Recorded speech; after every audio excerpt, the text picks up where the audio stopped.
પ્રધાનમંત્રી નરેન્દ્ર મોદી ભૂટાન પ્રવાસથી પરત ફર્યા। આ સાથે જ પ્રધાનમંત્રી મોદી દ્વારા એલએનજેપી હોસ્પિટલની મુલાકાત લેવામાં આવી। ભૂટાન પ્રવાસથી પીએમ મોદી પરત ફર્યા। આ સાથે જ એલએનજેપી હોસ્પિટલ વડાપ્રધાન પહોંચ્યા। હોસ્પિટલ પહોંચી તમામ ઘાયલોની મુલાકાત લેવામાં આવી। બ્લાસ્ટમાં ઇજાગ્રસ્ત લોકોની પ્રધાનમંત્રી દ્વારા મુલાકાત કરવામાં આવી। જ્યારે ઘાયલોના વડાપ્રધાને ખબર અંતર પૂછ્યા। આ સાથે જ ઘાયલોને દિલાસો આપ્યો। સાંજે સુરક્ષા પર કેબિનેટ સમિતિ સીસીએસની પણ બેઠક યોજાશે। પ્રધાનમંત્રી દ્વારા તમામ ઘાયલોની મુલાકાત કરવામાં આવી। ભૂટાન પ્રવાસી પીએમ મોદી પરત ફરી ઘાયલોની મુલાકાત કરી। એલએનજેપી હોસ્પિટલ ખાતે વડાપ્રધાન પહોંચ્યા હતા। જ્યાં તમામ ઘાયલોના તેમને ખબર અંતર પૂછ્યા। બ્લાસ્ટમાં ઇજાગ્રસ્ત થયેલા લોકોની તેમને મુલાકાત કરી। ઘાયલોના વડાપ્રધાને ખબર અંતર પૂછ્યા હતા। સાથે જ ઘાયલોને દિલાસો આપ્યો। સાંજે સુરક્ષા પર કેબિનેટ સમિતિ સીસીએસની પણ બેઠક યોજાશે।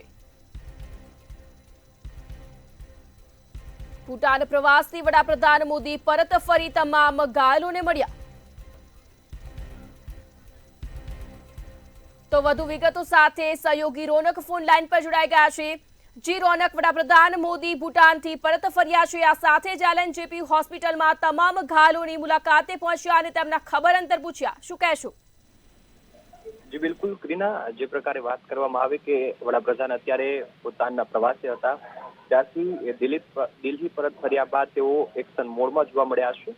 ખાસ દિલ્હી લાલ કિલ્લા વિસ્ફોટની ઘટનામાં ઘાયલોને એલએનજેપી હોસ્પિટલમાં તેઓ મળ્યા છે। અડધો કલાક જેવો તેઓએ સમય પણ ત્યાં વિતાવ્યો છે।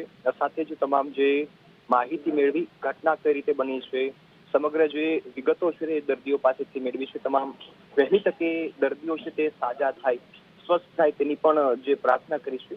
આ સાથે વાત કરવામાં આવે તો મોદીએ હોસ્પિટલમાં લગભગ અડધો કલાક જેટલો સમય વિતાવ્યો હતો।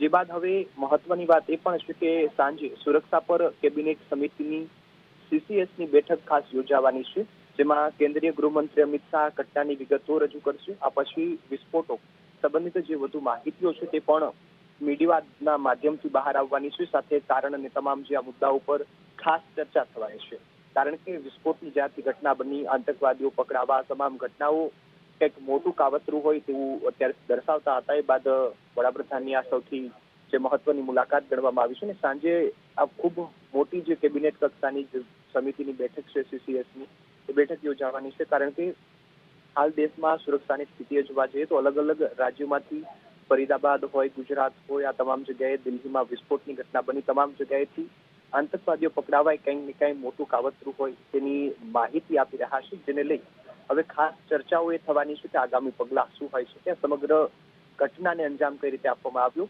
હજુ પણ જે અલગ અલગ આતંકીઓ છે તેઓની શોધ થઈ રહી છે કે કોઈ પણ અન્ય કોઈ ઘટના ન બને તેને લઈને પણ જે ખાસ તપાસ થઈ રહી છે।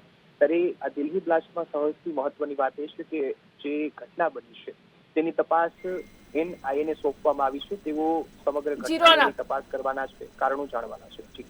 જી રોનક, સમગ્ર માહિતી બદલ આપનો આભાર।